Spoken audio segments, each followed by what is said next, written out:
Gusto mo naka-work from home na lang si mama forever? Opo. Kasi? Gusto kita lagi. Bago ako gusto kita ihagi.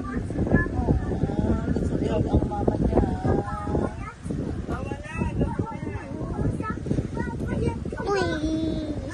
At saka gusto din ikaw magsundo at saka maghatid. Ay, ayaw na yan tayo kay mama.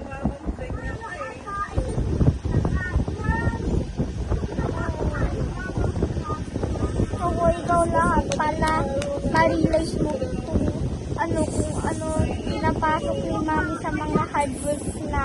Ay, hard work mami lagi, no? Kasi si mami nag-aalala. Gusto ko si mami mag-rest na eh. Ah, mag-rest Tapos si siya mama minsan. ay yung magluto, Ha? magpakain. Papasok na lang ako! Kahit wala akong pasok, papasok na ako ngayon.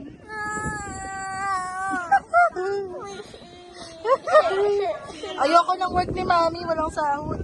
Sige, wag na work ni mami. Mga work mo na lang. Ayoko Work yun. from home. See? Ang sabi niya, para daw maranasan mo yung nararanasan mo. Oo nga. Paghihirap dito sa bahay. Gusto niya ikaw magluto para alam mo Ayoko. yung hirap. O, Gusto hindi niya mag- ikaw magsubo sa kanya para Ayoko alam mo din. yung hirap. Mama, mag-uot tayo dalawa. Alam mo yung hirap ni mami.